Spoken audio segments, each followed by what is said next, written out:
जा।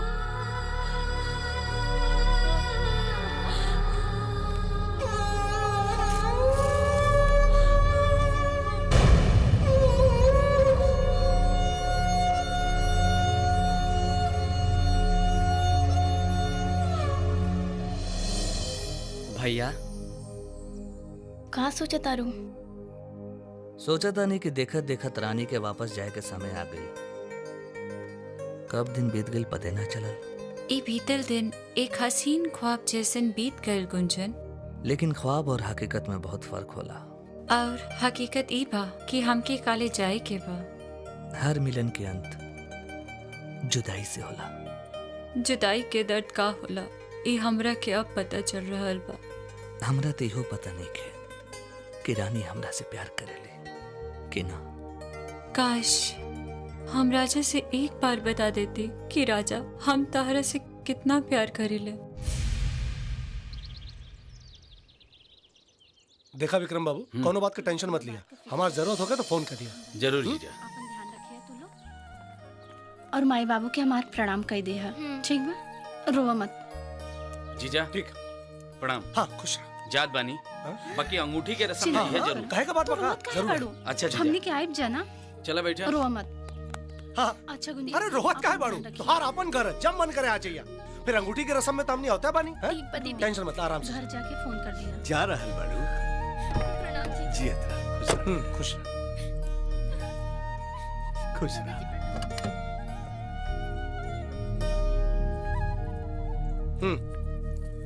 जा। अच्छा दीदी चला तानी। अच्छे से जाइया।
Good morning. ए चकला लाओ रे।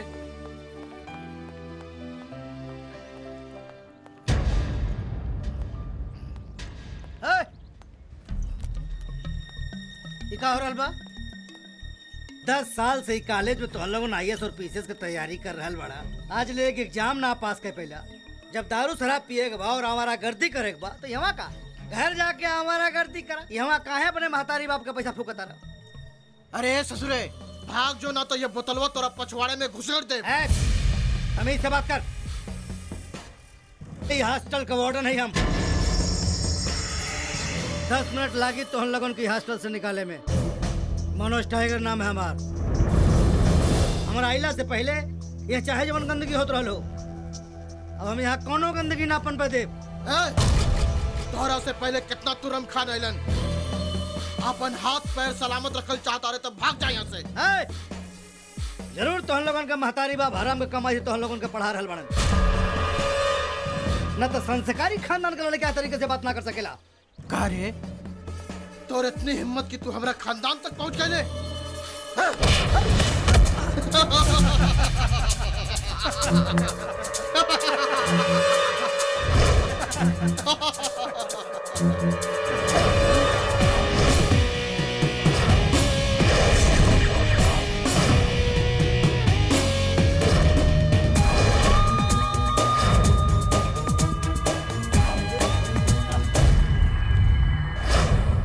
गुरु के अपमान करे वाला हमारा नजर में दुनिया के सबसे बड़ा अपराधी होला। 5 गिने के पहले गुरु जी के चरण में गिर के माफी मांग ल जाए, नहीं तो इतना मारब कि माफी मांगे लाई हाथ ना रही। माफी? का रे?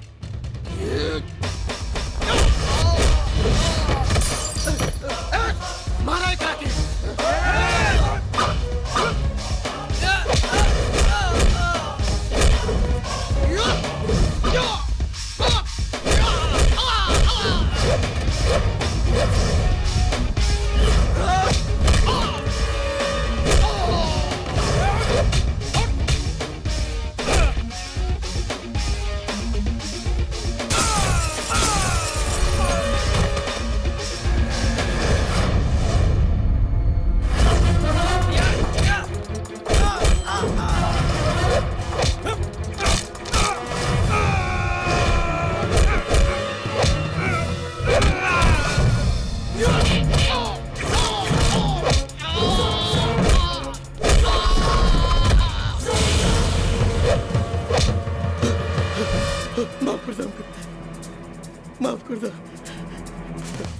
माफी हमसे ना, जाके गुरुजी से मांगा।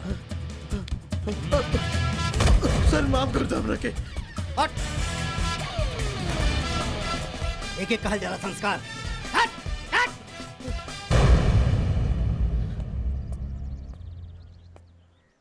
का नाम है तोहार? पवन नाम है, लेकिन गांव में हमरा के लोग राजा कहले।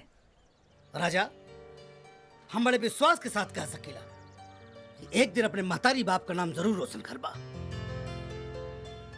ये हमारा आशीर्वाद तारा लिए बा। खुश रहा बाबू।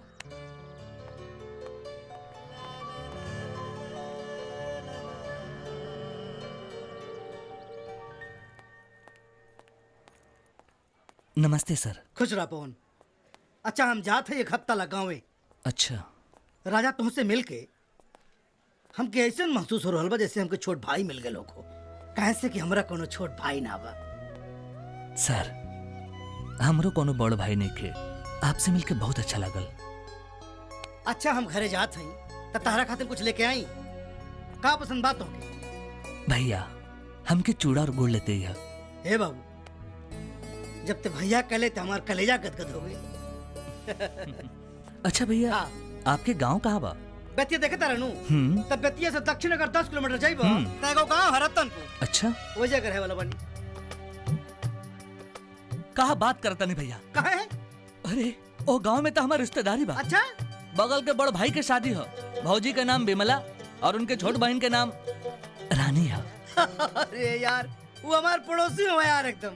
देखी भैया, घुमा फिरा के हमनी के रिश्तेदार निकलने जा। सही बात है। अच्छा भैया,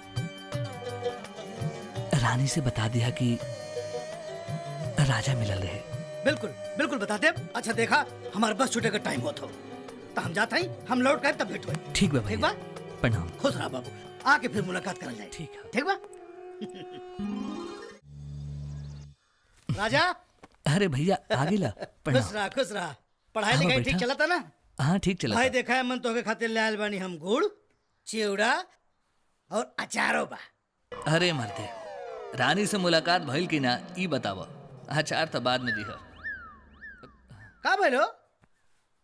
अच्छा भैया, आप गाँव में गइल रहनी ना? हाँ। यही से हमहू के गांव की याद आ गई।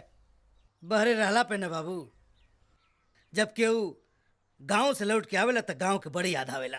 अच्छा, हम जाते नहीं बाबू हॉस्टल, और शाम का आए तो बैठ के बात करल जाई। चूड़ा और गुड़ जरूर खाइए, बहुत बढ़िया बा। ठीक बा। राजा, अरे मर्दे, तारा से एक बात बताओ तो बुलाइए गई नहीं। हाँ, गजनी के भाई हमें ना रह रह के याद आवेला। राजा, रानी मिलल रहे। बाप रे बाप, जितनी देर करे घरे बैठल रहनी, राजा राजा राजा राजा राजा के तो ऐसन बाजा बजौलस कि दिमाग हमार पगला गई। और हाँ, बड़ी रिक्वेस्ट कैले बिया कि राजा के एक बार लेके आवा। ए भैया, कब चलबा? आय, कब चलबो? कोनो खास बात बका? आप नाराज ना हो कि ता एगो बात कहल चाहता नहीं। एक झापड़ मार बब्बे, एक तरफ बड़ा भैया कहता रहे, दूसरी तरफ नाराज हो। बताओ क्या बात हो? वो का है ना भैया, हाँ। हम रानी से बहुत प्यार करेला। ई तो बेटा हमके वही दिन पता चल गई रहे जब रानी हमसे तोहरे बारे में चर्चा कैनी कि मामला ये खाली मेल मिलाप का ना भाई कुछ। अब बताओ तोरा का दिन हम का कर सकेला। भैया हमके रानी के गांव लेके चला ना। कब चलेगा बा? हम तक कहब कि अब यहीं चलल जाओ। तो पहन कपड़ा पहन। ये भैया राजा ये हमार गांव, ही गांव में हमार पूरा बचपना बीतल बाबू। ए भैया तोहार गांव बड़ी सुंदर बा हो।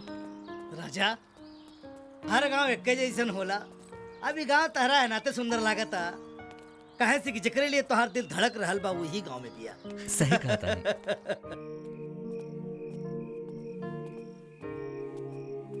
हाँ तो भैया कमाल के नमूना रहल हो।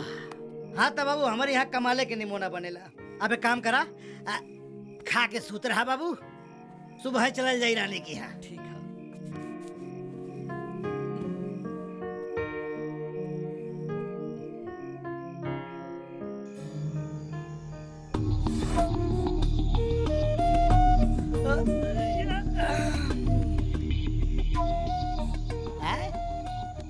राजा हे मर्दे सूता इतनी रात के का लिखत का बाड़ा?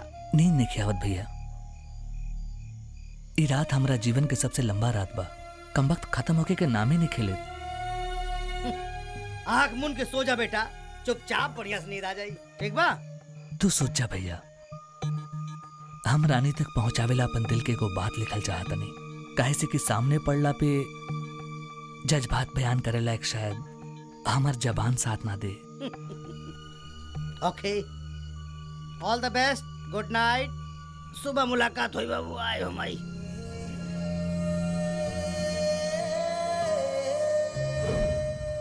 गुंजन। राजा जीजा प्रणाम। का हो?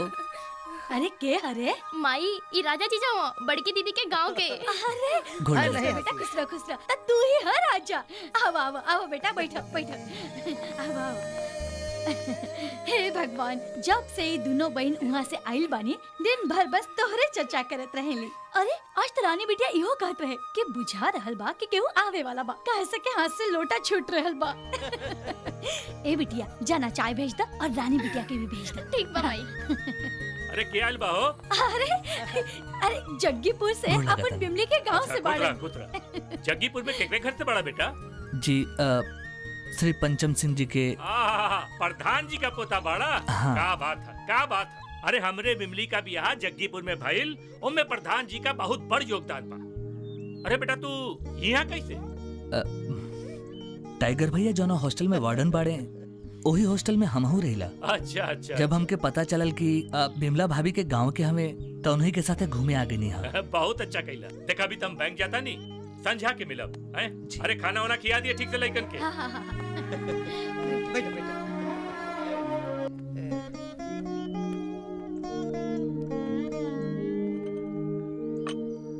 माई कॉलेज खातिर देर हो रहल बा, हम जाता नहीं। अच्छा बेटा जा, ठीक बा। ठीक बा।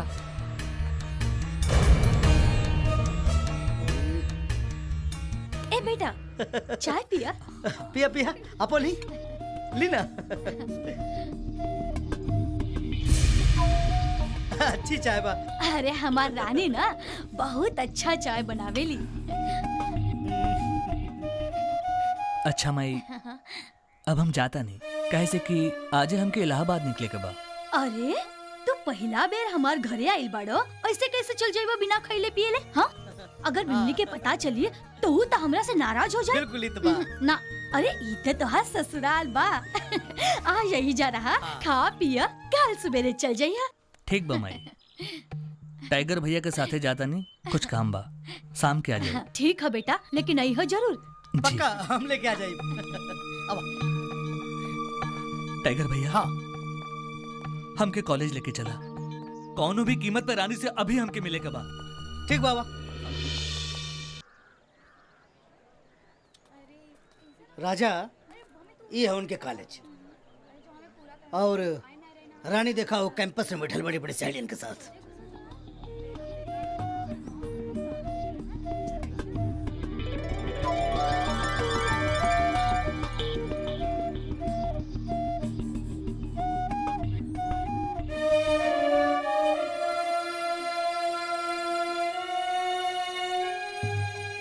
का भेल राजा का देखा तारा?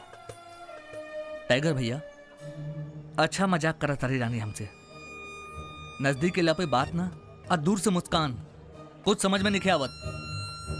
तू एक काम करा, ये हमार चिट्ठी रानी तक पहुंचा दा और कह दिया कि जौन मजाक हमरा साथे कैली हम कभी भुलाइब ना।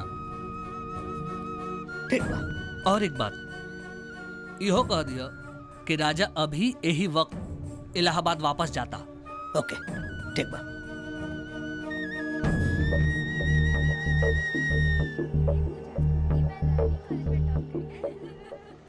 अरे मनोज भैया आप? रानी राजा तहरा के एगो लेटर देले बा और कहले से कि तुही से मिले आयल रहे और आज जात हो इलाहाबाद वापस। बोल दिया कौनो इलाहाबाद विलाबाद ना जाए के बा, रानी बोलनी हम। ठीक ओके।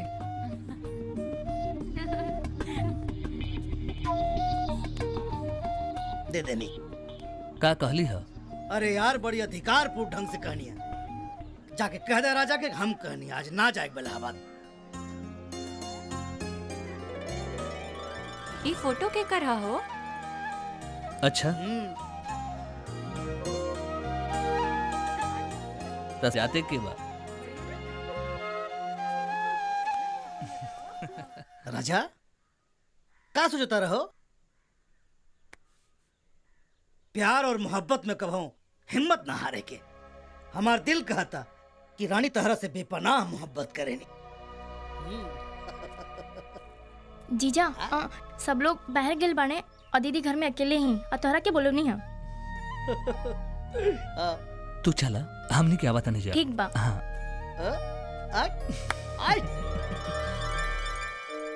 टाइगर भैया कुछ समझ में नहीं आवत। तू चिंता मत करा, जोन हो वाला बा सब बढ़िया हो रहा बा। ओके राजा जीजा दीदी तोरा के घर में बुलावता नहीं।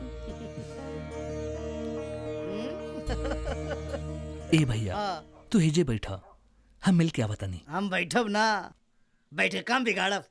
हम जाता नहीं, अब मुलाकात हुई बिहान सुबह, समझला? थैंक यू भैया। ऑल द बेस्ट। जा।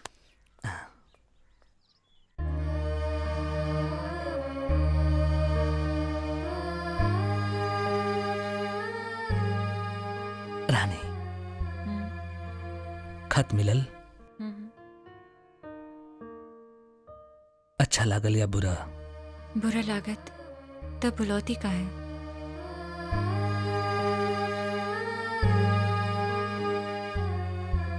ये बात तू हमके गांव में काहे ना बतावलू कि हमसे प्यार करल हुआ ना?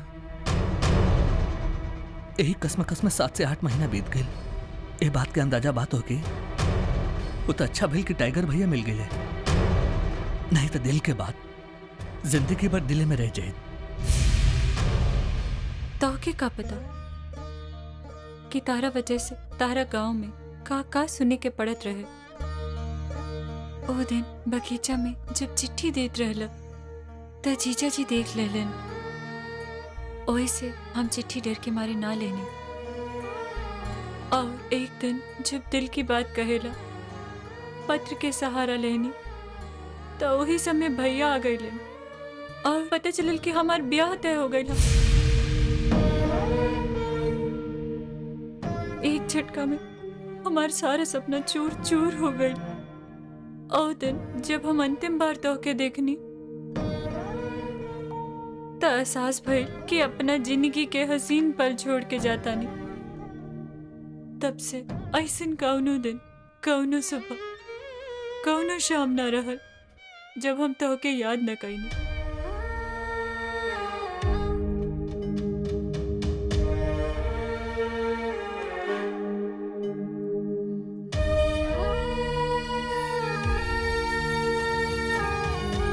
जब हमनी के मोहब्बत के कोनो भविष्य नहीं खे तो काहे ला बुलवलू हमके? जीवन में पहली बार केहू से प्यार भइल रहे, दिल के बाद दिल में दफन करके ना जी पाई थी। यही ना तारा के बुलानिया। आई लव यू राजा, I love you, I love you, I love you रानी।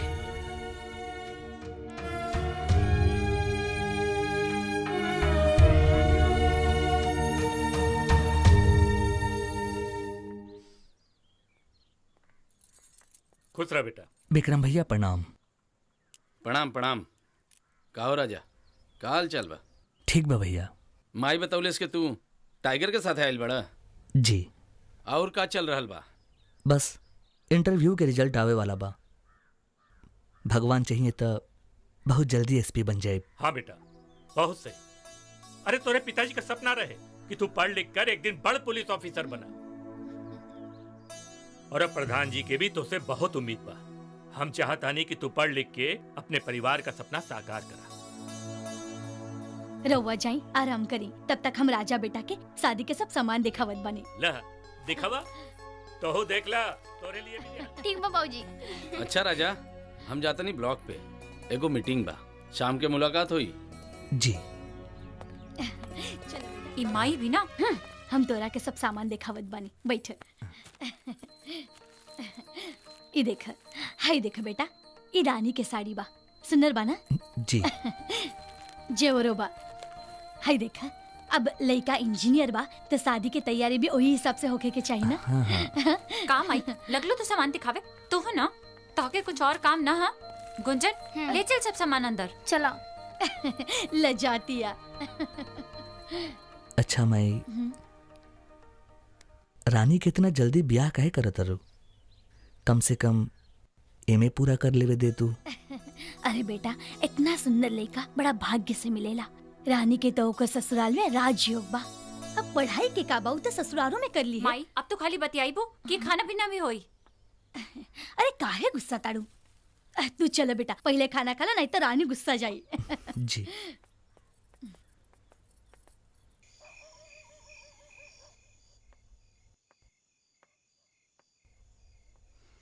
राजा।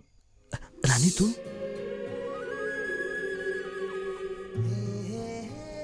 का देखा तारा? अपने गांव में तो के ठीक से देख ना पाऊनी। काहे? देखे के मौका कहाँ देलू? ऐसे मत देखा, हमरा लाज लागता। अच्छा।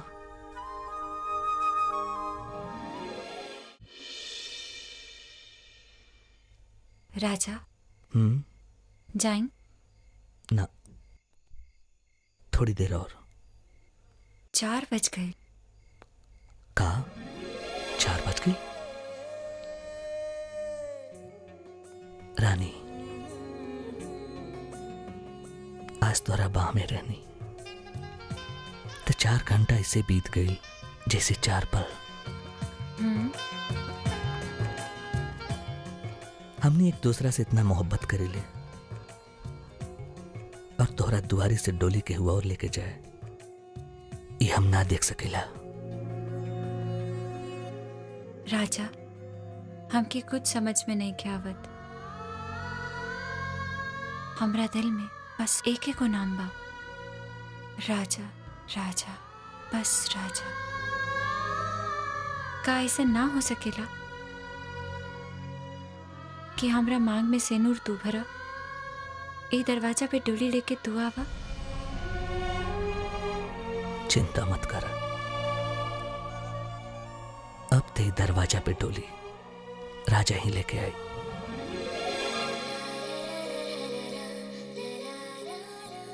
लव यू राजा। हाँ, लागत है बाबूजी जाग गए।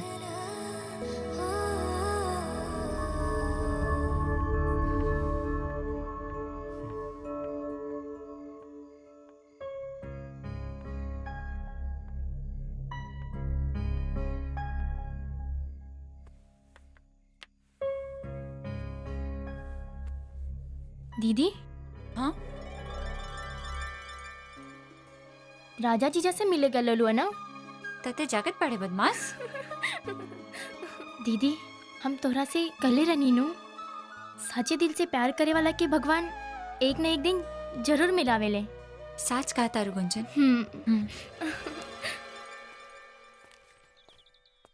अरे का राजा,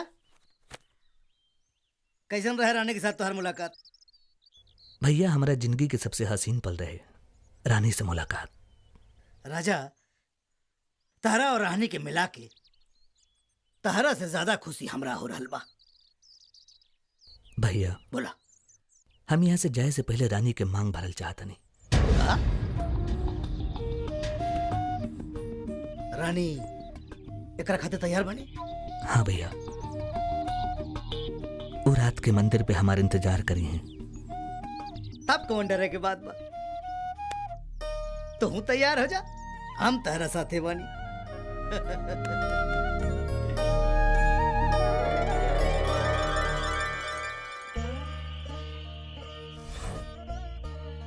हम तोहरा के तन मन से आपन पति मान चुकल बानी। मांग में सेनूर भर के एगो रस्म अदा कर दो।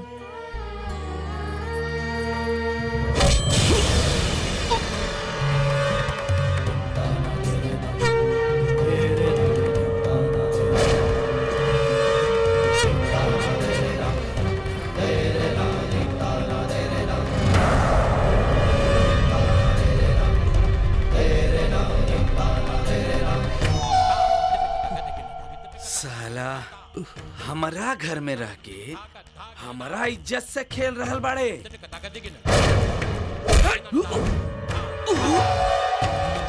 भैया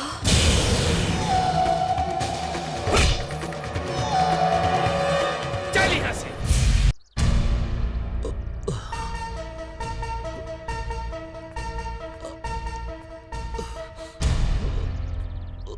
का बेटा,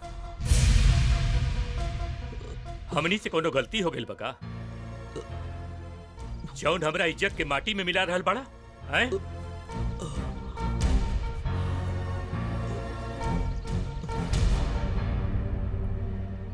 बाबूजी हमारी यकीन माने, हम खाली मिले आयल रहनी हा। आधी रात में वहाँ मंदिर में ये कोनो मिले के तरीका है बेटा? माई राजे के हम खुद बुला ले रहनी, अंतिम बार मिले खाते। बिटिया तू तो चुप्पे रहा। अरे सम्मान सम्मान के घोर के पी ले बाड़ू।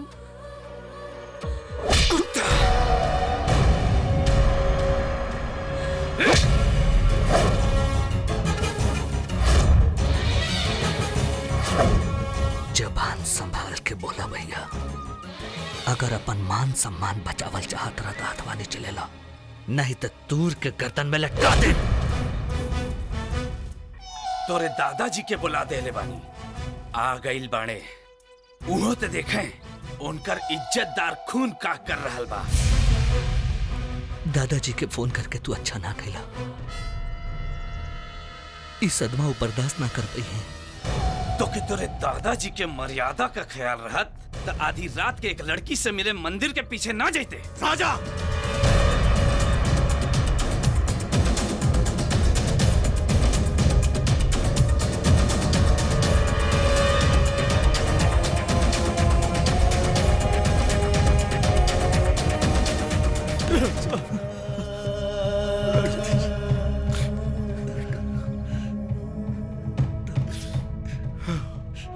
खून?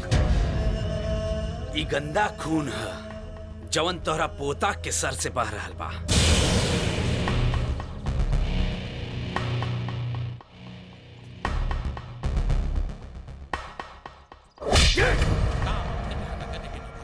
जवन खून के ते गंदा कर रहल बाड़े, ओमे अब ले इतना गर्मी बाकी बा कि तो टुकड़ा टुकड़ा करके जमीन पर फेंक सकेला।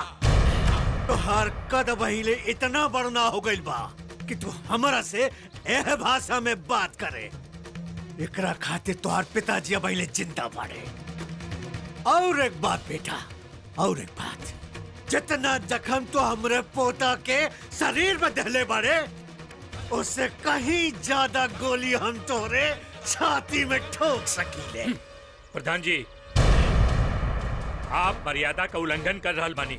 मैनेजर साहब, पंचम सिंह आज तक ले मर्यादा के उल्लंघन नहीं कैले।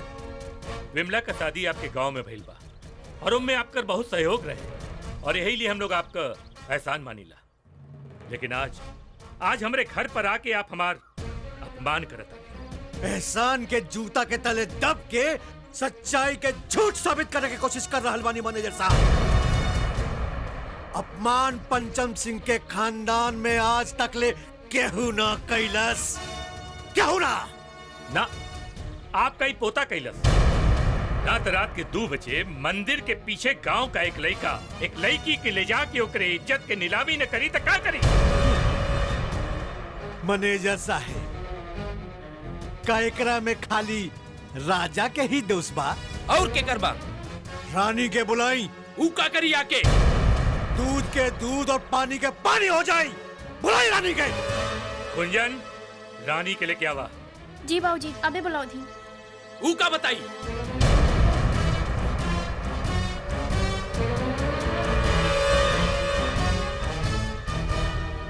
रानी, देखा बेटा, आज दो परिवार के प्रतिष्ठा और सम्मान के प्रश्न है।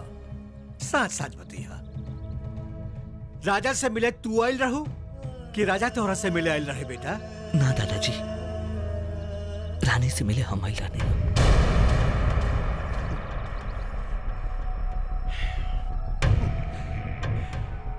देखला विक्रम, एकरे कहल जाला संस्कारी खून के संस्कारी औलाद। हमरा के अच्छी तरह मालूम बा कि रानी बुलौले रहे राजा के मिले खातिर। राजा के मार मार के अगर हमें चमड़ी में उधेड़ दी तो कुछ न बोली, बाकी रानी के खिलाफ अगर एक भी उंगली उठी तो एकरा के बर्दाश्त ना।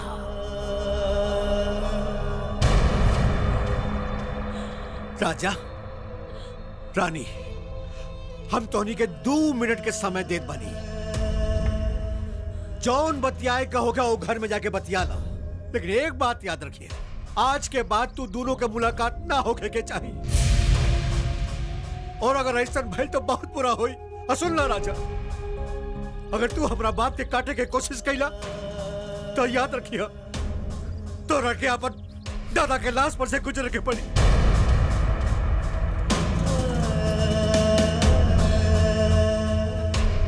बाबूजी। ना बेटा, चुप रहा, चाय दो लोगन के।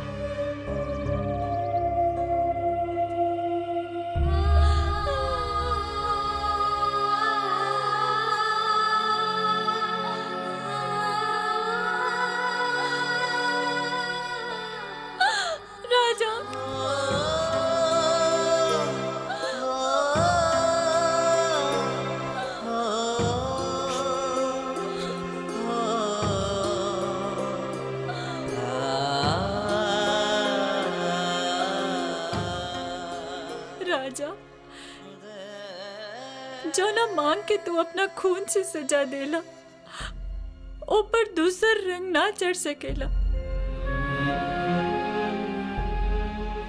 रानी, 2 दिन बाद तो हर ससुराल वाले ही हैं। खूब अच्छे से श्रृंगार करिया, बिंदी लगैया, काजल लगैया, कान में बाली, हाथ में चूड़ी, गले में हार, नाक में नथिया, खूबसूरत बनारसी साड़ी, सबके सामने पहन के जाइए। ना ना हो पाई हमसे ही सब, ना हो पाई। हमार श्रृंगारकारी तोहरे खातिर बा। हमके याद करियो, हम तो के सजावे खातिर। ना, हम अपन जान दे दे, हम अपन जान दे दे, हम अपन जान दे दे राजा।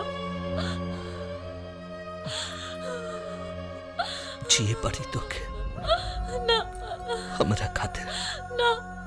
तो चाहता रो कि हम जिंदा रहे तो के जिए के पड़ी।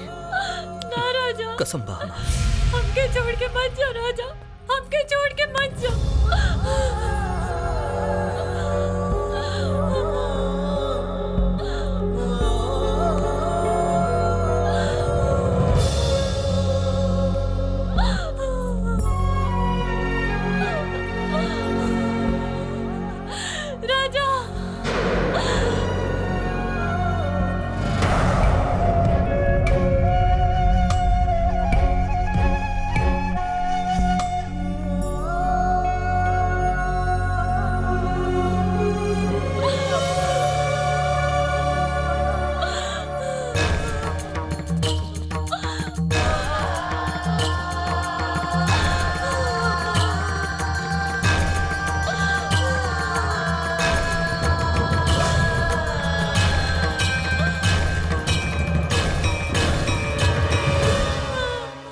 तो हमरे खानदान का नाम मिट्टी में मिला दिला।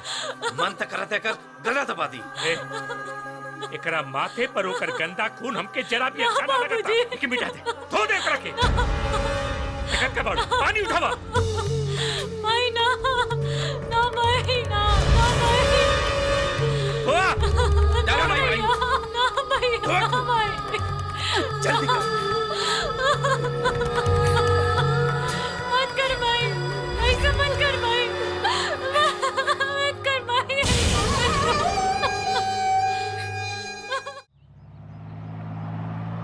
राजा भैया अपन ख्याल रखिए, ठीक बा? देखा भैया एकदम मन लगा के पढ़ी हो, कुछ बन के दिखावे के बा। चलिए।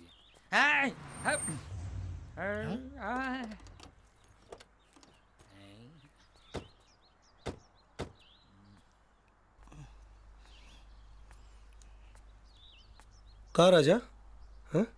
का सुन रहल बानी? का भैया? देखा बाबू, सपना राती में देखल जाला, दिन में ना। कौनी सपना के बात करता नहीं? रानी रानी के सपना की बात करता नहीं। रानी के दुल्हन बनावे का औकात बात हो हार। घर में साला 2 वक्त के रोटी के इंतजाम नहीं के और रानी के अपन दुल्हन बनावे का सपना लेके हमारा ससुरारी पहुंच गईला। ढेर धन के गर्मी में मत कूदा। अब अहियो तोहरा पास जितना खेती बा उसे ज्यादा हमार कौन छूटल बा। और रहल रानी के अपन दुल्हन बनावे के बात, तो दुल्हन बनावे खातिर दौलत ना दिल होके के चाहिए। अरे मजनू चला यो बात आजे पता चलल कि दुल्हन बनावे खातिर दौलत के ना दिल के जरूरत होला। भैया जौन बात खत्म हो गई ओके दोहरेला से कोनो फायदा नहीं के। रानी के हम भूल चुकल बानी।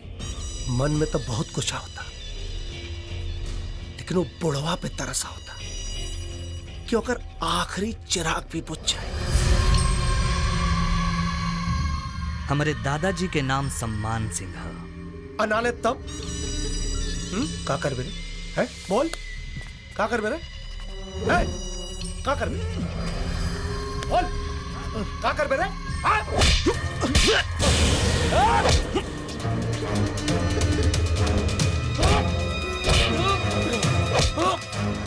दादाजी राजा देखिए ना। अरे छोड़ो लोग।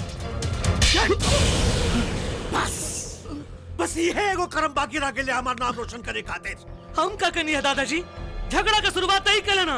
अरे तो लाश चील कौवा खाई है। अरे बिरजू कम से कम हमारे इज्जत कर। है बाबू पंचम सिंह, इज्जत लायक कौनो काम कैले होखबा तब ना इज्जत चाहिए। बेईमानी के पैसा तो और दिमाग के संतुलन बिगाड़ देले बा बिरजू। और गरीबी तोरा के बेईमानी पे उतार देले बा। बिरजू अपन जवान के लगाम दे। बाबू पंचम सिंह पैसा के अपन हाथ के मैल समझे ले। कब यह पैसा हमार गुलाम रहे हमार। और आज घर में हांडी छोड़ बर्तन नहीं के और जब कुछ न सूझल तो तुम्हार पोता दहेज खातिर रानी से ब्याह करे के सपना देखे लागल। गाली मत दे बिरजू। गाली ना दे तानी, तोहरा औकात बताओ तानी। अरे जितना तोहर साल भर का आमदनी बाना उतना खाली रानी के मेकअप का खर्चा बा। कैसे पूरैबा है और कहाँ रखबा ओकरा के? तोहरा घर में रहे लायक ढंग का एक भी कमरा ना हो। इका के तू आज हमारी इज्जत के सरेआम नीलाम कर दे ले बिरजू। अरे तो इज्जत खातिर कवन काम कैले बाड़ा पंचम सिंह? 75 बरस के उम्र हो गई। तुहार स्वर्गवासी पिता भी कभी हमसे ई भाषा में बात ना कैले। आज तो हमरे इज्जत पे जूता मरले बाड़े बिरजू। अब हम तो क्या बताई कि बाबू पंचम सिंह के औकात का बा। उखाड़ लिहा तेरी ठहरा राजा। बिरजू अब हमार फैसला सुन। आज से 3 दिन बाद ब्याह बा। रानी के बाबू पंचम सिंह के घर के बहू बने से अब कोई न रोक सकेला। राजा आज के बाद तू गांव में तब मुंह दिखाइया जब रानी के अपन दुल्हन और हमार घर के बहू बना के ले आई बा। चलो रे सब।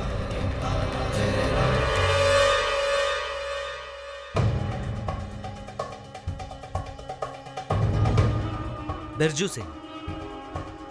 रानी के डोली तब रजवे लेके आई। तोहरा अंदर जितना ताकत हो गया लगा लिया।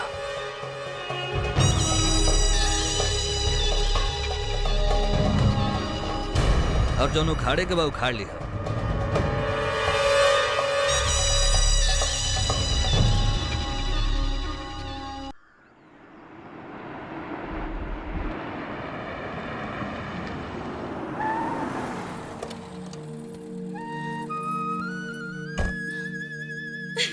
क्या करे, हमरा तो कुछ समझ में नहीं किया आवत।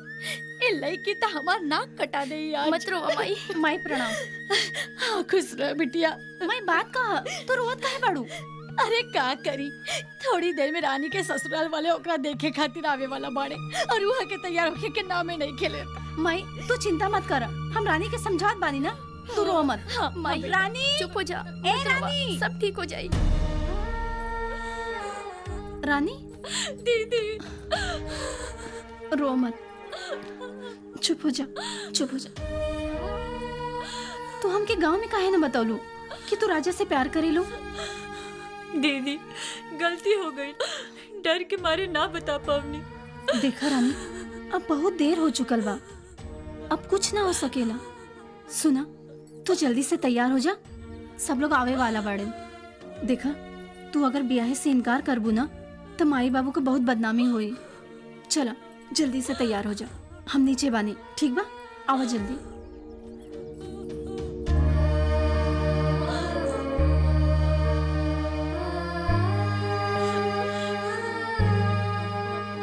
राजा कैसे पहने हम ये साड़ी और कैसे पहने हम ये जेवर? ना हो पाए हमसे ही राजा, ना हो पाए। रानी। राजा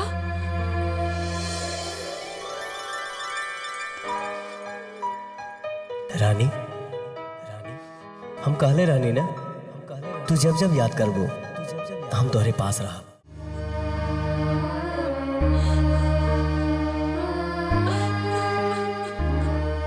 राजा हम तोहरे बिना ना जी सकेनी, ना जी सकेनी। राजा रानी।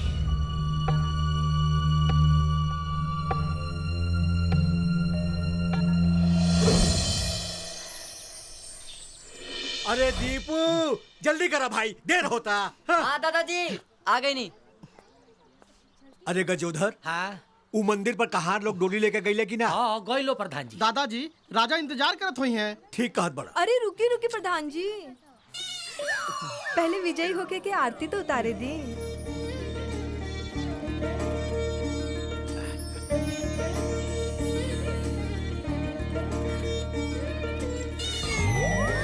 सुनी प्रधान जी, डोली में बिठा के हमार देवरानी के लेके ही आई है। फिकर मत करा झलकाइन, डोली में तुहार देवरानी जरूर रही है। ठीक बा। चला हो, चला चला चला सब चला।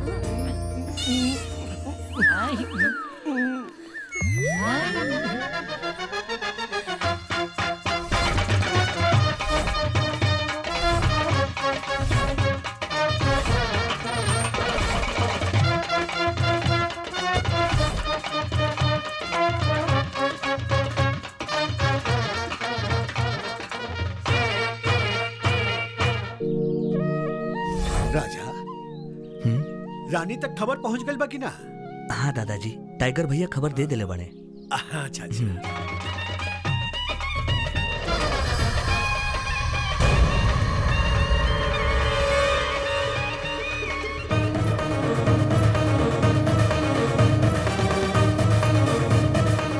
राजा भैया, आओ देखा रानी भौजी आ रहल बानी।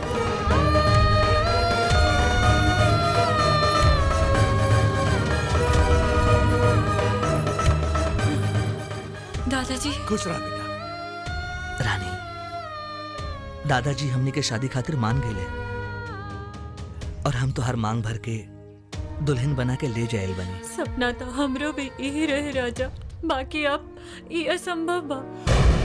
काहे रानी? हम तो उहे रास्ता पर चल रहल बानी राजा, जबन तू हमके दिखौले बड़ा। रानी, हम तोहरा बिना जी ना पाए। जीता हमो बिना पाई तोरे बिना राजा।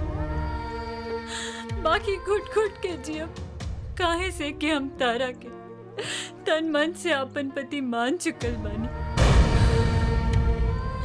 बाकी डोली तो ओही के साथ में जाई जे दरवाजा पे मोहर पहन के आयल बा। आज अगर डोली तारा साथे उठल तब परिवार का मान मर्यादा माटी में मिल जाए। हमके माफ कर दो राजा, हमके माफ कर दो। हाँ तू सही कह रहा बारू। दरअसल क्रोध में इंसान अपन विवेक भूल जाला और शायद ये भूल हमरों से भई। जा बेटी जा, बियाह के मंडप पर लोग तुम्हारा इंतजार करत हुई। जा हमके माफ कर दी दादाजी। बेटी जा, एमे तो हर कोनो कसूर नहीं।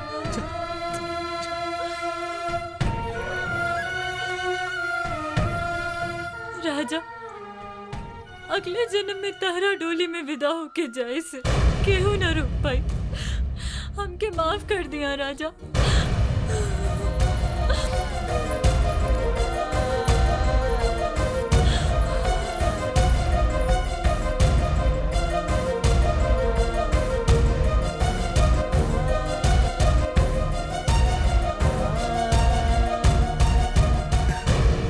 दादाजी, बेटा बेटा। अच्छा है, बहुत अच्छा। दादा और पोता के बीच वियोग लीला चल रहल बा।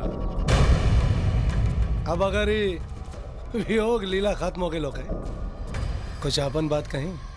ए जीजा, अब कहे के का बा? अब तो हमनी के फैसला सुनावे के बा। ना ना विक्रम बाबू, पंचम बाबू से एक सवाल पूछे के। रवा जवन सपना लेके आज आयल रही कि डोली में बहू के लेके जाए, वो सपना तो टूट गई है आपका। अब हम आपन सपना पूरा करब। पंचम सिंह जी, डोली ऐजा से खाली ना चाहिए और डोली में तोरा पोता के लाश चाहिए। चुप! हमारा खोपड़िया में खून सवार बा। हट जा सामने से, नहीं तो दोनों जाने के इतना मारब कि जितना जमीन पर खड़ा बड़ा उतने जमीनिया में गाड़ दे। शुभ काम के पहले हम केहू के खून से अपन हाथ ना रंगल चाहता नहीं। ना ताज तू रंगेला काहे भुला गईले? अधमरा कह के छोड़ले रहनी। धोखा से रे डुमड़ा, सामने से इते ना तो टंगवे फाड़ देती। ए साले, चुप ना तो सारी गोली तोरा खोपड़ी में उतार दे।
अरे बेटा रुक आए गिला आगे बढ़ा।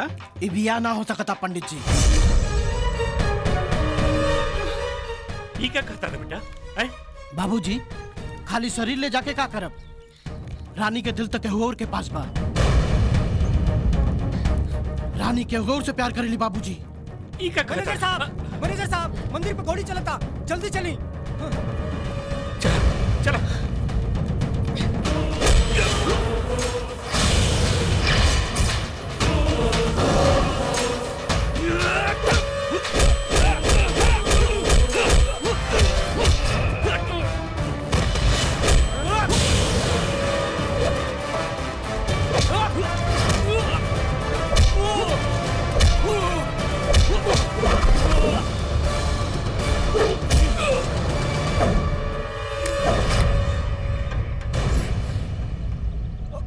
शुक्र मनाओ कि तिरानी के भाई हमें अते जीजा, नहीं तो सारा का सारा गोली तोर मुंह में ठूस दे। राजा राजा ये का कर रहल बड़ा? काहे इज्जत की तमाशा बना रहल बड़ा? तमाशा हूँ ना, तमाशा तो ते बना रहल पड़ी। अरे तमाशा ये लोग ना, तमाशा तू लोग बना रहल बड़ा। टाइगर भैया हमके सब सच्चाई बता देले बड़न। अरे ये दोनों एक दूसरे से प्यार करेले, फिर शादी हमरा से काहे? ये अन्याय बा, अन्याय बा। भाई साहब, हम अपने दादाजी के कसम खा के कहा था नहीं, रानी गंगा नियन पवित्र बड़ी, आप इनसे रिश्ता ना तोड़ी। हमके इनके पवित्रता पर कोई शक नहीं है। एक बेर तू दोनों एक दूसरे के नजर में नजर डाल के कह दा कि एक दूसरे से मोहब्बत ना करेला, फिर हम दुल्हन बनावेला तैयार बानी। बोला बोला भाई।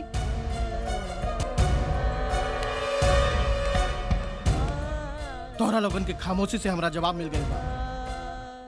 रानी तोहर बानी राजा और तोहरा रही है। अरुण का दिमाग खराब कर रहा है? बारात रहे चाहे चार, लेकिन रानी की शादी राजा से ना हो। रानी का डोली उठे या ना उठे, एकर अर्थी जरूर उठी। रुको राजा। राजा लौट जा। ये प्यार के दुश्मन लोग प्यार करे वाले के ना जिए दिए ना मरे दिए। ये नाते कहत रानी, या तो हमार मांग भर दो या मरे की इजाजत दे दो, बाकी तो हमार एक न सुन ला। बाबूजी बेटी होकला के कितना कीमत अदा करे के पड़ी। माई अपना बेटी की जोना हाथ से पाल पोस के बड़ कहले बाड़ू, आज वही हाथ से हमार गला घोट दो। ना हमार बच्ची ना। बेटी हमरा से भारी भूल हो गई, हमरा के माफ कर दो, हमरा के माफ कर दो बेटी। चल बेटा चल। और हाँ, जात जात एगो बात कह के जा रहल बानी।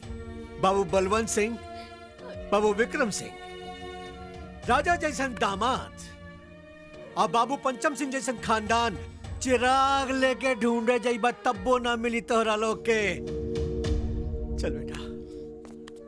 ए पंचम सिंह, एक कदम भी आगे बढ़ेला ना गोली मार दे। वाह अच्छा, तब बाप भी बेटा के राह पर चल पड़ो। ठीक है, रोक सका तो रोक ला हमरा के। हाँ दिखाई भी रोक के दिखाई। अरे तू खाली टोली लेके जाइबा? अरे हमार बेटी कुंवारी रह जाई का? बाबूजी चुप रह। ये हमार बेटी है और एकरे बियाह का फैसला हम करब। हम चलता नहीं, हमरे बिटिया खातिर राजा से अच्छा लड़का ही दुनिया में न मिली। बिटिया हम कहता नहीं, जा तू जा राजा के साथ जा।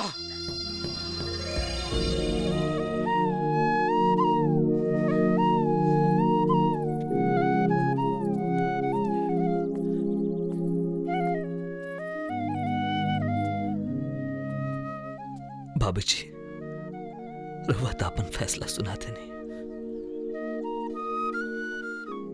लेकिन ये डोली ऐसे विदा ना हुई।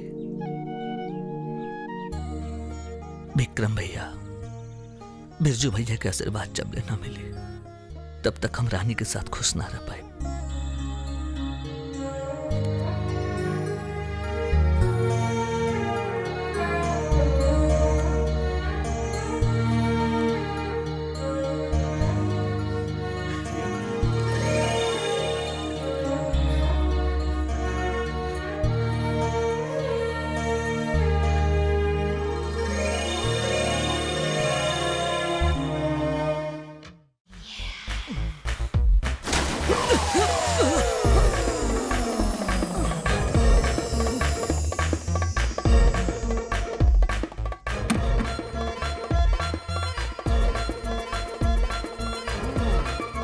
अखिया फाड़ के देखत का बड़े का रे 12 बज गई, सूरज देवता कपारे पे चढ़ गई और तोरा भी भिनसार ना भइल।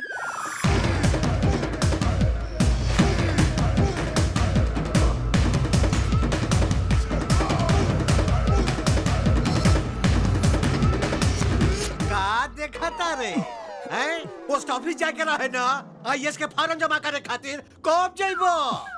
जब दोपहरिया कपारे पर चढ़ जाई। एसपी बनी है ससुर, काम दबड़ी भर के ना आ सपना देखे ले प्रधानमंत्री बने के। जाने का हो गया आजकल के लेकर के सपने में सब करी है। का हो भैया, आज सपना में के रहला? मत पूछ बाबू, आज के सपना में संभावना से उठाई ला लिया। अच्छा, फिर मामला कहाँ तक पहुँचल हो? अरे डिस्को में चपक चपक के जौन नाच भइल की मजा आ गई। और आगे का भइल? आगे का कहीं, ओने से वो आगे बढ़ली, एने से हम। फिर का बताएं?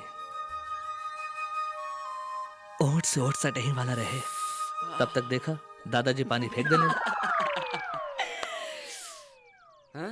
अरे चाहता नहीं दादा।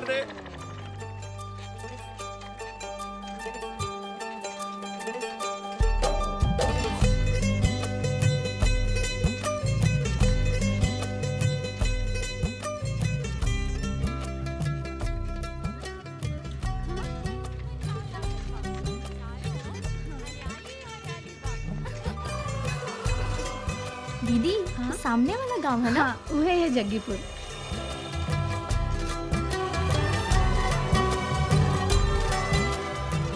देखो खेत सूखा गइल बा, पानी चलाओ के बा। अरे भैया चोट तो ना लागल? ये अपन का उतरने का स्टाइल है, समझा क्या? गजब आदमी है। एक यार धनिया बोनी, एक यार को दो न न न।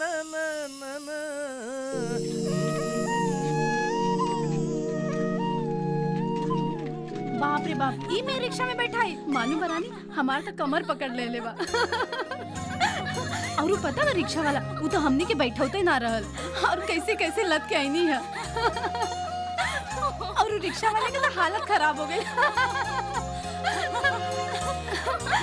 और ऊपर से हमने 3 जन, तू लोग तो ठीक बाड़ू, ऊपर से हमार साइड। अब तो हम कब्बो रिक्शा में बैठ के ना आए। और तोहार जीजा जी गाड़ी लेके चल गए पंचायत में और हमके भेज देले तू लोगन के लेवे खातिर। ठीक बा।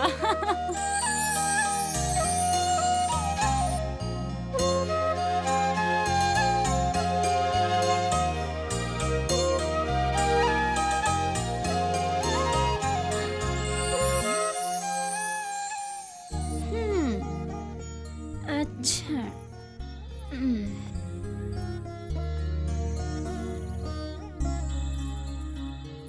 ए बबुआ। हाँ भाजी। बबुआ इतना हड़बड़ाहट में रहेला कि रास्ता में क्यों की पहचानबो ना करेला। अरे रानी कहत रहली दीदी ए लड़का कुछ पहचाना लागता।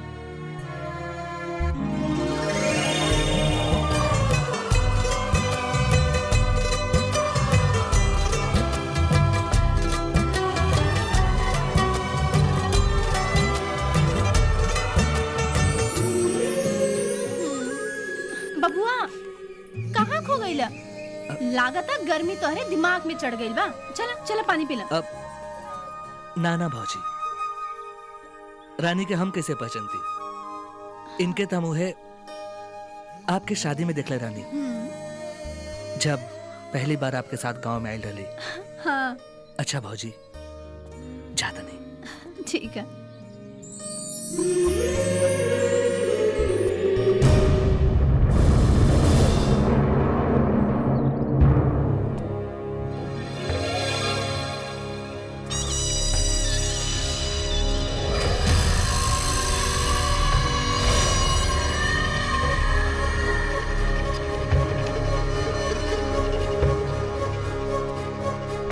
रानी, प्रणाम जीजा जी। हाँ खुश रह।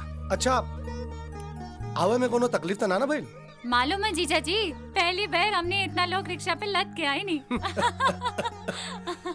लेकिन ये बार पूरा बदल देखती थोड़ा। हीरोइन हीरोइन ना बने के। हाँ जीजा जी।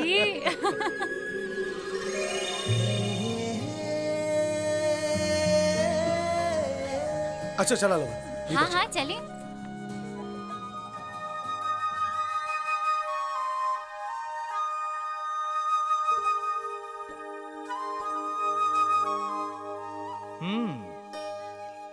जब रानी हीरोइन लेखा लगा तारी तो उनकर भतार के हुआ और ना हम ही बनब। बेटा राजा, जब हीरोइन गांव में आइए गई बिया तो गर्मी के छुट्टी कहीं और ना, ई हमें मनी।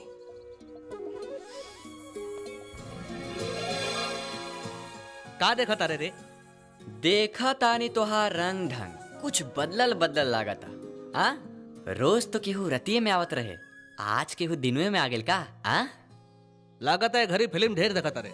चल भाग। ए भैया, जब केहू अपने आप के शीशा में हमेशा निहारे लगे ना, ता समझला कि मामला कुछ गंभीर बा। का मतलब? मतलब ई कि जिंदगी में हर इंसान के दिल एक बार धड़केला। हाँ, ई बात और बा कि केहू केहू के धड़कत रहेला और केहू केहू के बंद हो जाला। अच्छा? यस। ए बाबू, ए सुन रे, तने देखता हमार धड़कता की ना? देख। अरे बाप रे बाप, का भेल रे? अरे तो धड़कत ना बा हो, ये तो विस्फोट हो रहा बा। राजा। हाँ, हाँ।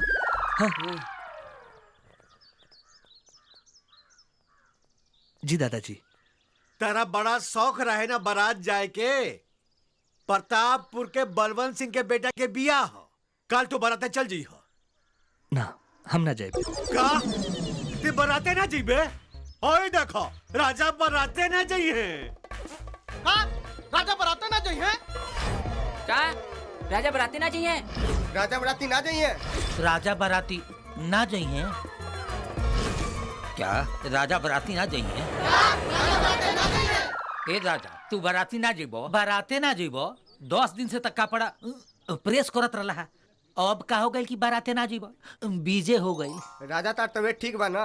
हाँ ये सोखा भाई, हमरो लागता कि कुछ हो गई बा, तनी देखो ना। हमके तो लागता कि पेपरवा पढ़ के सुकू बाबा धा ले बड़े। रुका, अब आइए हम मंत्र पढ़ के सुकू बाबा के भूत उतारतानी। ओम ह्रीं क्लीं विचाय। जिंदगी भर बराते करब? अरे हमके एसपी बने के बा। अरे भाग्यन सा किनारे आगा ना तक हेजे ठलो।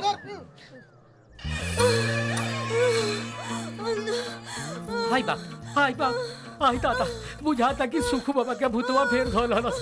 अरे तू घबरा मत, हम डमरू सोखा के कोई कैल बनी आवते हुई है। डमरू सोखा के।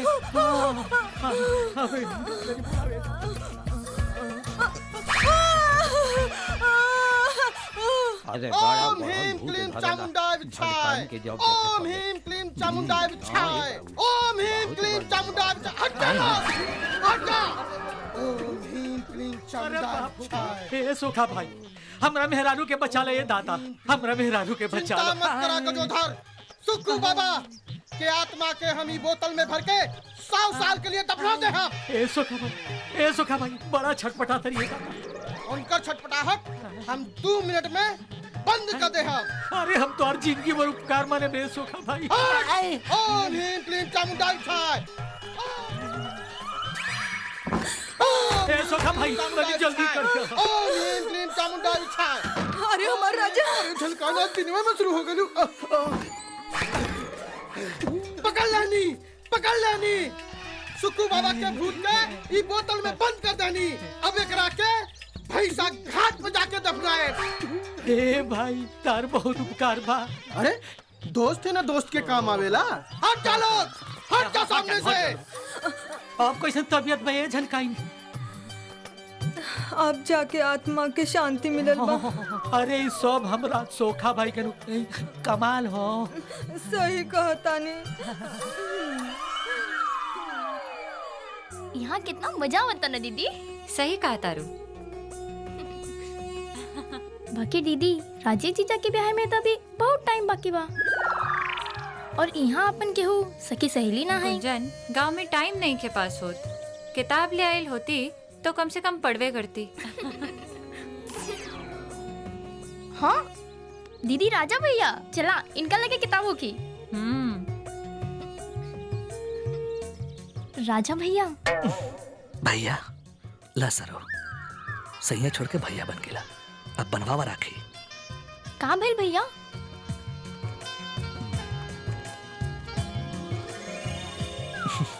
बच गेला।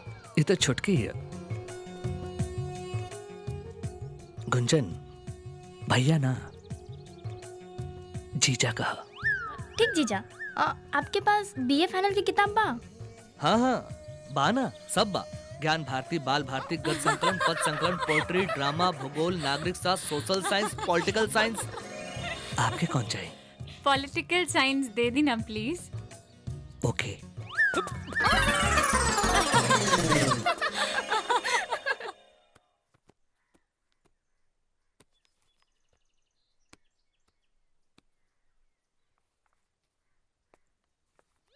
का हो भैया, ये राजधानी एक्सप्रेस कहाँ जा रहा बा? सिग्नल तोड़ के जाता नहीं टेबल पर पढ़े। तो ठीक बा, हमू चलता नहीं। ते क्या करबे हो जा? काहे हम ना जा सके लगा ट्यूबवेल पे? जा सकेले लेकिन अब ही नहीं। हमरा पढ़ाई में डिस्टर्ब हुई। हट। मामला कुछ गंभीर बा। अब पता लगावे के ही पड़ी कि राजधानी एक्सप्रेस बड़का बड़का स्टेशन छोड़ के ई छोट छोटे स्टेशन पे कहाँ रुका था। दीदी राजा जीजा कैसे फर भगना। हाँ अरे दीदी राजा जीजा आ गए। यह किताब और यह हमारे नोट्स। थैंक्स। बैठी ना। वैसे आपकी हैंडराइटिंग तो बहुत प्यारी है।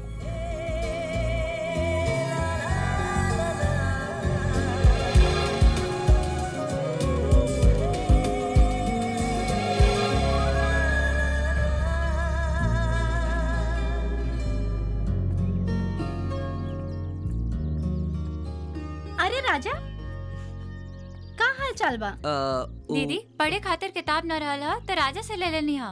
अरे लेकिन ब्याह के भीड़ में तो के कहाँ मौका मिली पढ़े लिखे के? मिल जाए दीदी। अच्छा ठीक बा, तोहार मन कहता ना पढ़े लिखे के तो तू पढ़ ल। ठीक बा? हाँ। अच्छा रानी तू राजा से बात कर, हम चाय पानी की व्यवस्था करत हई। हम चलता नहीं। अरे रुका ना, बाद में आई। ये राजा बिना हवा के मतिन आवाला और चल जाला। ये कहा रे? कहाँ जाता रे? ट्यूबवेल पे। का? हाँ तू किताब बड़की के देवे गई रहा ना, तो हम छोटकी के देवे जाता नहीं। ये सबे माटा के झोंझे बड़ सका रे।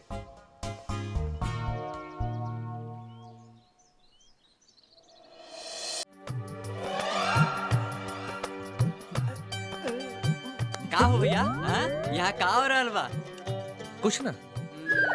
चलो हो सोखा भाई, यहाँ कुछ ना होता। चलो हम तो सोचनी कि तहार कुछ मदद कर दी। चलो भाई सुन।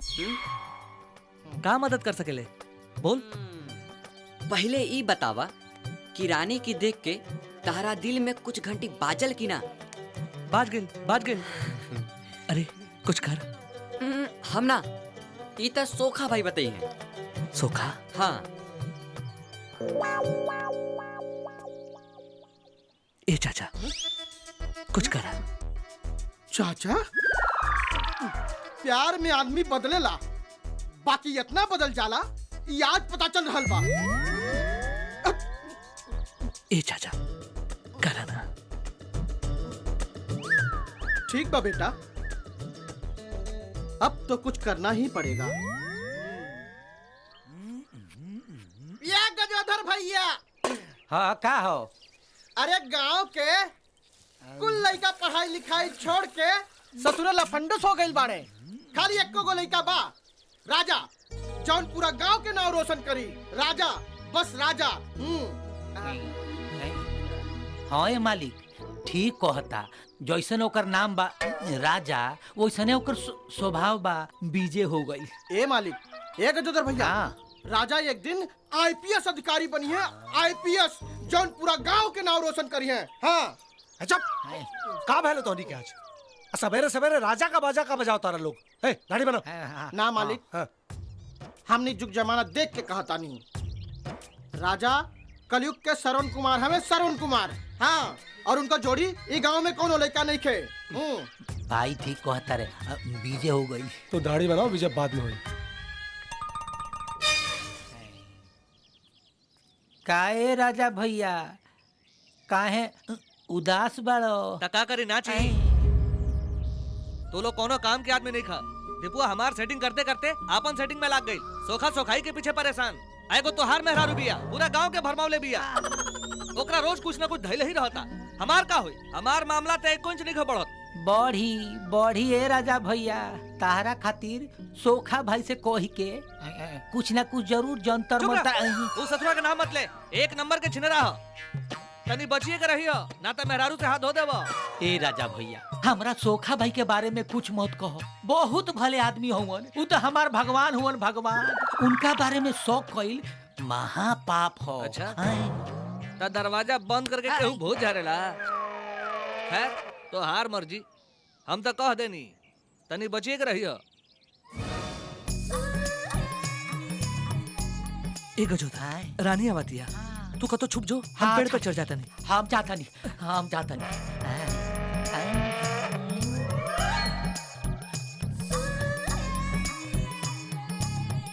ए रानी, जल्दी आवा, जरूरी काम बा। ए लो धात तेरी की। का भाई भैया? अरे तो वापस गइल रे। आए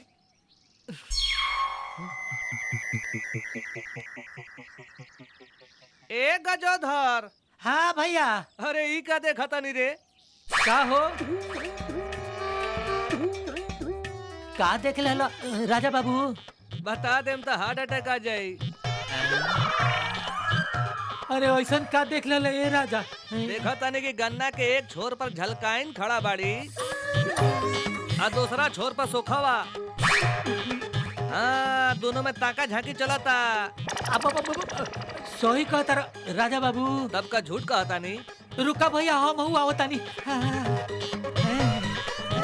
अरे बाप हो बाप, अरे दादा। रोटी में हाथ गोड़ तूरे पर लागल बड़ा का? हाय बाप। तो इजे रहा, हम देख के बता नहीं। हाँ बताओ भैया क्या होता हो?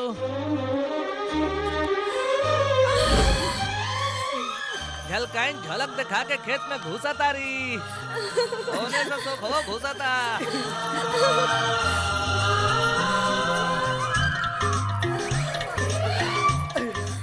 अब का बोल भैया? दोनों गले मिलता रे। अब झलकाइन के गोदी में उठा के सोखवा घुमावता। अब का होता भैया? दोनों प्रॉपर तरीके से गन्ना के खेत में घुस गए। गन्ना में घुस गए। अब गन्ना जोर जोर से हरहराता। गन्ना फिर रात हुई ना। अब का हो तो ये दादा। सुनला हा? अब कुछ बाचलो बा? ना ए बाबू। जा जाके इलाज करावा। सरऊ सोखा, इतना बड़ा धोखा। रे हरामी, रे नीच, रे पापी। अरे ते डूब मर, तोरा ऐसन गद्दार आदमी के, नीच आदमी के मर जाए चाहिए। छोड़े बिना ससुर।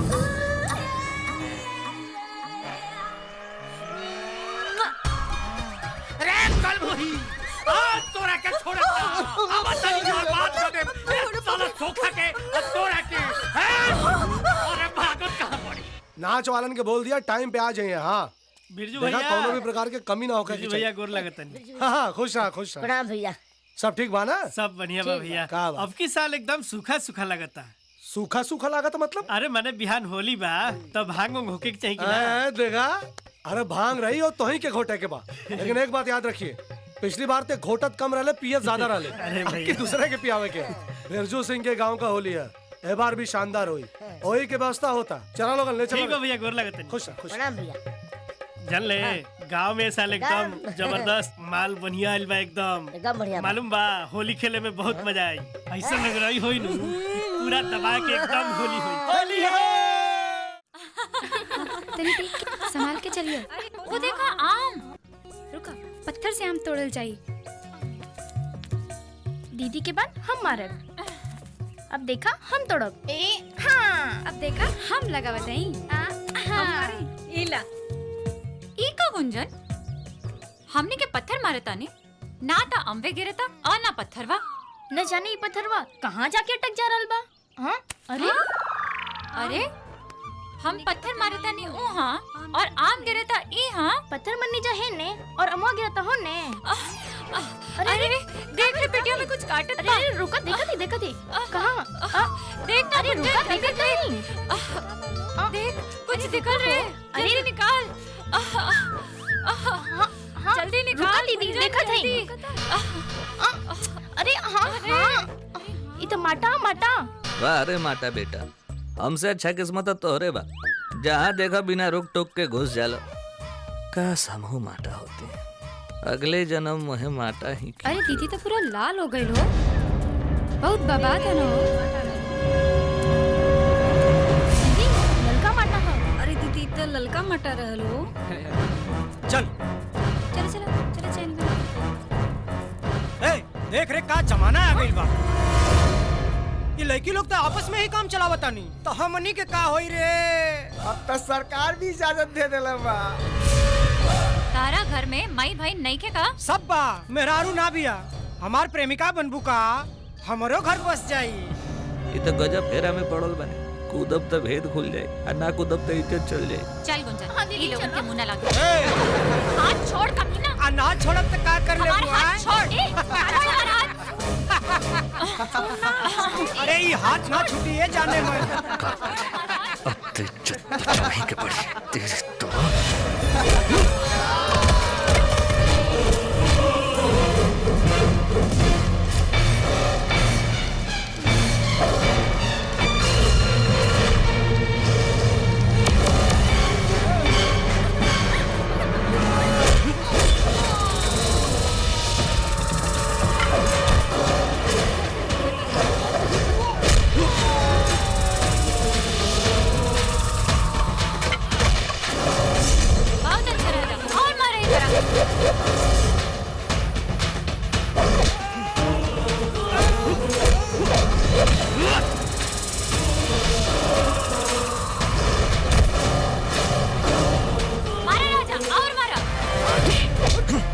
रे लेकी छेड़े के बहुत शौक बतो रहा। कुर्ता में दम हिले लेके चलल बड़ा। लेकी छेड़े लेकी छड़बे लेकी छड़बे लेकी छड़बे।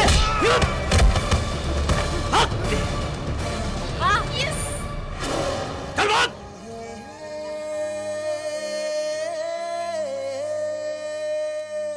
थैंक्स राजा। वेलकम। पर तू पेड़ में पे का करत रहला? वो का हकी बढ़न हो गई नहीं, बाकी बचपन की आदत अभी गई नहीं खे। ऊपरा चढ़ के आम तोड़त रहनी है। मतलब तू सब देख लेला? ना ना हम तो खाली बस माटा दे। बदमाश। भाग ला। बिरजू सब तैयारी बढ़िया से हो गई बा। स्टाइल मार रहा है देख रहे। ए इका रे चल भाग चल। ई गजोधरा के जब देखा तब अरे दीपू कुछ करते अइला पानी चलावा। दाल हाँ ला। हाथ धुला दे इनके। भैया लोग खाना खा चला उठी जा सबे। ए बाबू चली हाथ धो लीजिए। आवा आवा चलो चलो हाथ धो लो। बस प्रधान जी राजेश के बियाह अच्छे से हो जाए। हाँ वीजा लागल बकर दुबई के बियाह के दूसरे दिन ओकरा जाए के। ई बड़ा अच्छा। हाँ अच्छा काम मिला भैया सब केहू खा लेलस। तो जब तू लोग भी खाला सवेरे बारात जाए के अभी आराम करा लोग। ठीक बा प्रधान जी चलिए हम लोग।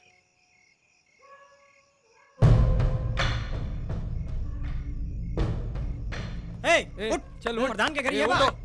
चलो ए बुढ़ऊ चल उठ उठ। अरे कौन चल चल जल्दी से उठ। हराम को बा। हम ही दरोगा थानेदार चैला फाड़ सिंह। जब मारी लाना तो आदमी चैला मतीन फाट जाला। बाकी भोइल का साहब पता चलल है तू गांजा पिएला भी और गांजा बेचेला भी। अरे नहीं साहब, आपके कोनो गलत सूचना दिले बा। हम तो गांजा के हाथों न लगाइले। हे हवलदारों।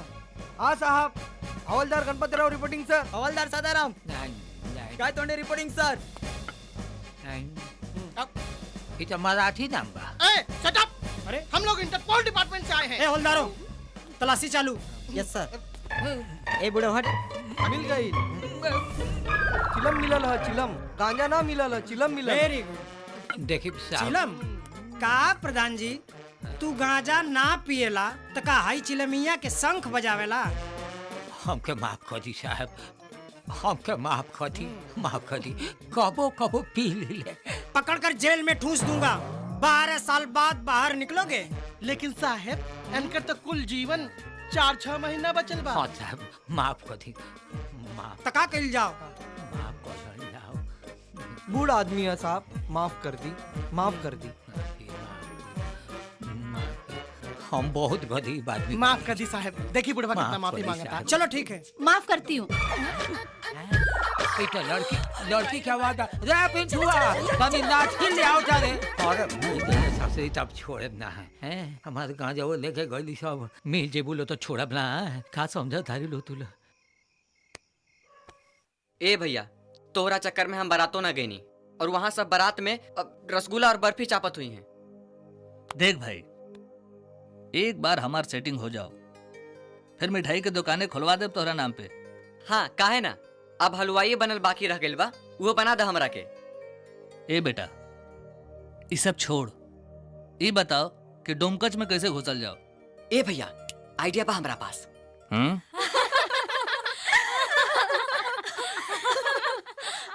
अरे दीदी प्रधान जी की तो धोती छूट गई। सही कहा तानी। सही में मजा आ गई। अरे झलकाई तू अपन कमाल उमाल दिखाईबू। अरे थोड़ा अपन कमाल ना छलका के दिखा अरे का है दीदी इहो कोनो बोले वाली बात बा। अबेला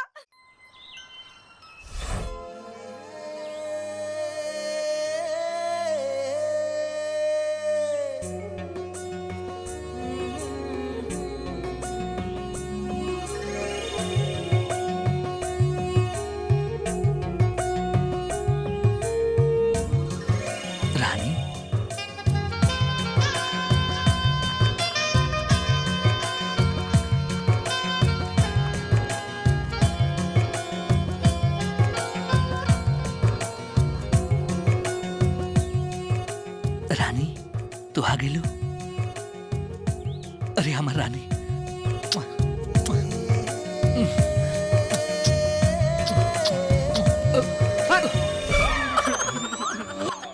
अब ना काय खड़ा बड़ा, अब जो इज्जत बचल बा वो उतार ला। हे भगवान अब वो दिन आ गई तोरा हर जगह नहीं नजर आवताड़ी, सारा इज्जत लूटेला हमार। ए देबू का बताए, पेड़वा में खेतवा में गैया में भैंसिया में सब जगह रनिया नजर आवती है। कोनो तरीका बताओ ना। ए भैया त तू एक काम कर ना, उनका के बता देना कि तू उनका से प्यार करेला। आखिरी मन के बाद तू कब तक धोइबा? हिम्मत ना पड़ेला, डर लागेला। ए भैया पहले लड़की इजहार ना करेली, पहले लड़का के इजहार करके पड़ेला। त का करी? का करी? अरे प्रेम पत्र। प्रेम पत्र? हाँ भैया प्रेम पत्र। प्यार की इजहार करे खातिर ऐसे बढ़िया सस्ता और टिकाऊ चीज कौनो नहीं खे। ओके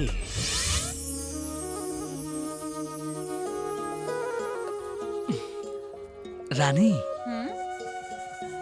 हाँ राजा। हम तो के हम अरे हम तो के हम के आगे भी तो कुछ बोला। हम तो के अरे बोला ना राजा।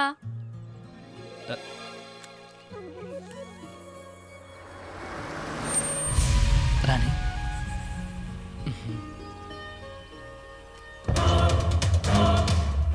जीजा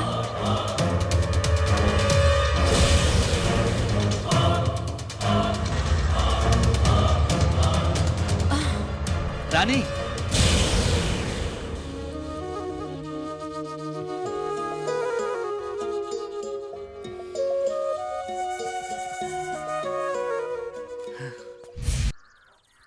रानी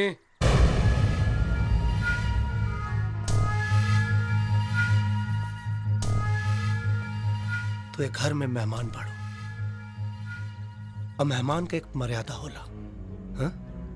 मर्यादा में रहा, यही में हम सबकी भलाई है।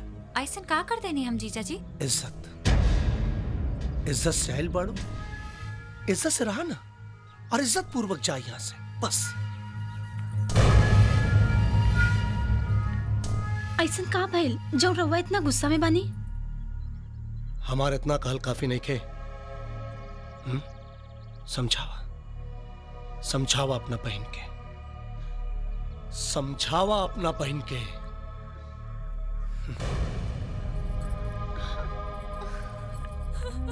रानी ऐसा का बात हो गई जो तोहार जीजा जी इतना गुस्सा में बाड़े? ऐसा का कहलू तू? ऐसा कोनो काम नहीं के कहीं कि केहू के सर शर्म से झुक जाओ। अगर हमरा पे विश्वास नहीं के तो भैया के बुला के हमनी के भेज दे, ना रहे के बा हमनी के यहाँ। अरे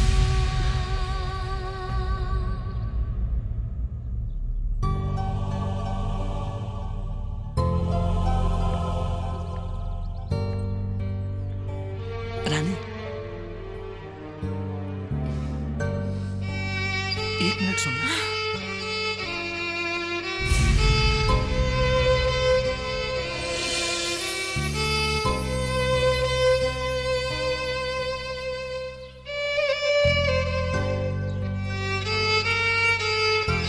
रानी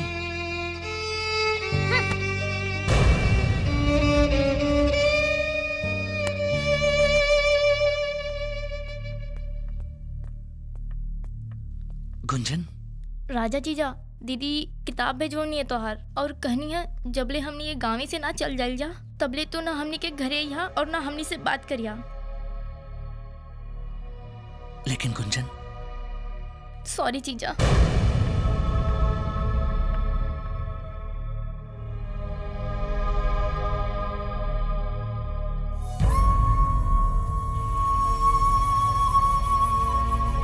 रानी आज हमार सवाल का जवाब तो होके देवे के पड़ी। आखिर गुनाह का बा हमार? खत देवे के कोशिश करनी यही खातिर मोहब्बत के लिए बानी हम तो से।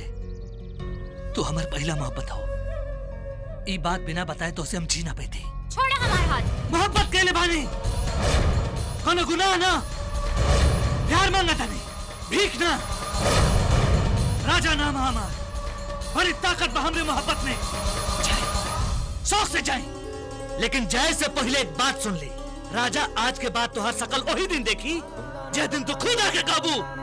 राजा I love you.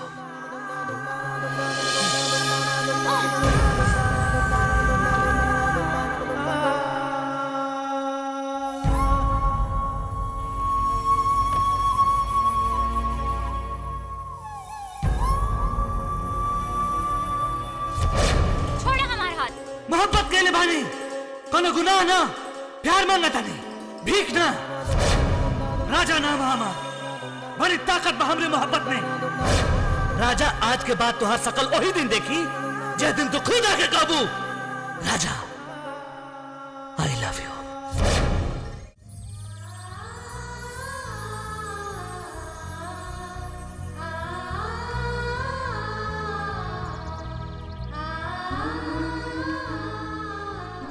I love you राजा।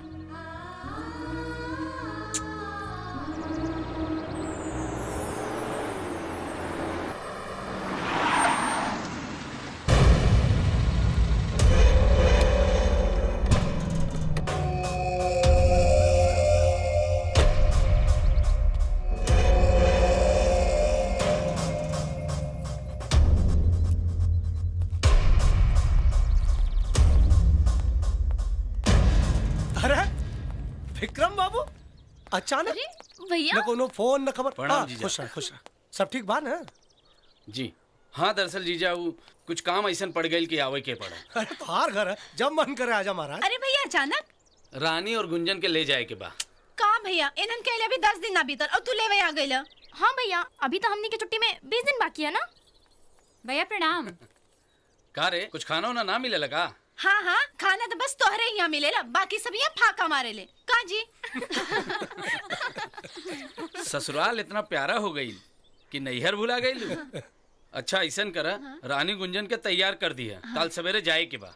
अरे अभी तो अइला और उते जाए के बात करे लगला। दरअसल ऐसा है, रानी का शादी जहाँ हमने दिखले रहनी वो फिक्स हो गई बा। अरे वाह। और जीजा दिसंबर में 10 तारीख के ओकर अंगूठी पहनावे के रस्म बा। और खाली रानी ना, रउआ सबके आवे के पड़ी। रानी शर्मा गई। अरे हम पूरा गांव लेकर चले आए महाराज है। बहुत बहुत बधाई। हाँ बहुत बहुत।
अरे बेटा रुक आए गिल, आगे बढ़ा।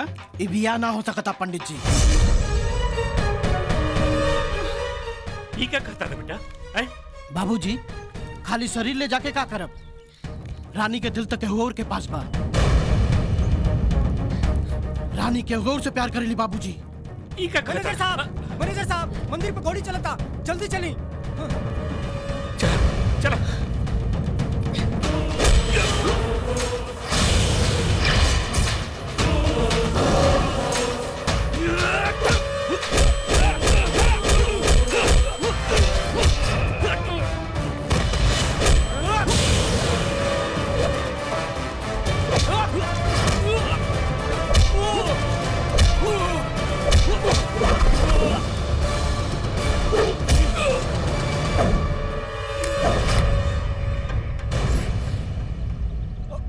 शुक्र मनाओ कि तेरानी के भाई हमें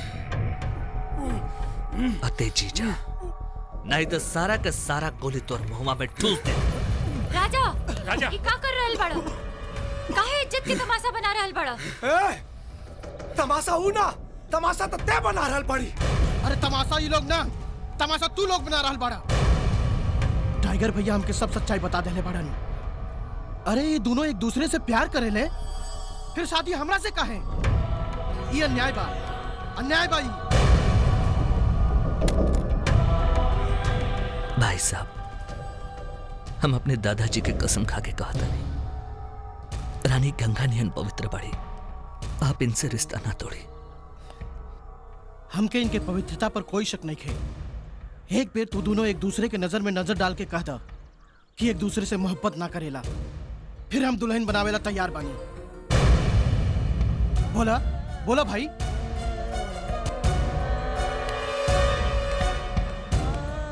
तोहरा लोगन के खामोशी से हमरा जवाब मिल गया।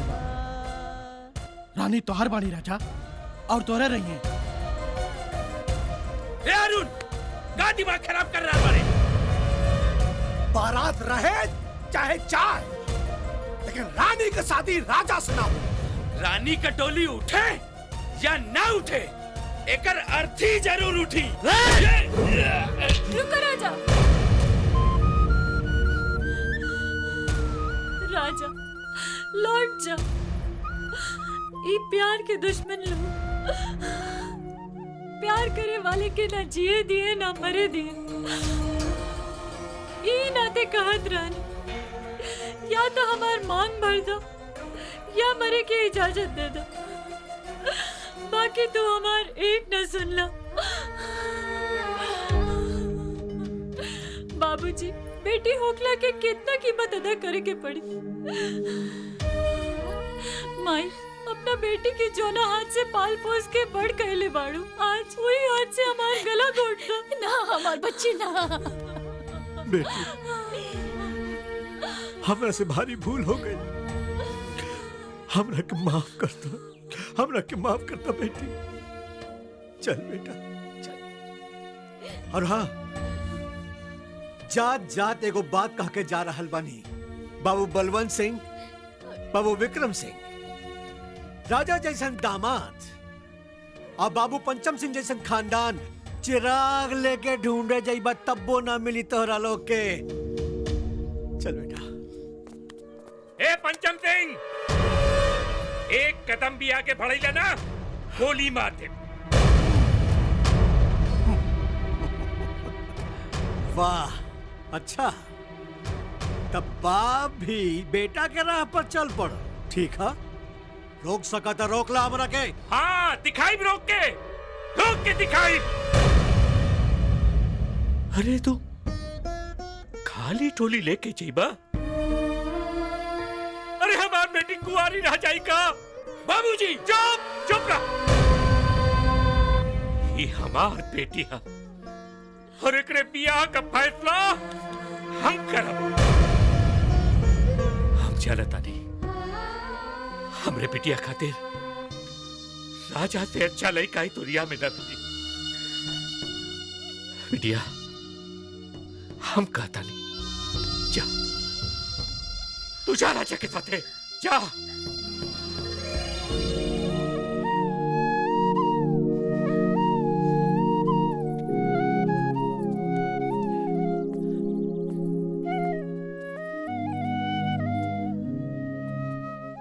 बाबूजी, रहुआ तो अपन फैसला सुनाते नहीं, लेकिन ये डोली ऐसे विदा ना हुई। विक्रम भैया, बिरजू भैया के आशीर्वाद जब लेना मिले, तब तक हम रानी के साथ खुश ना रह पाए।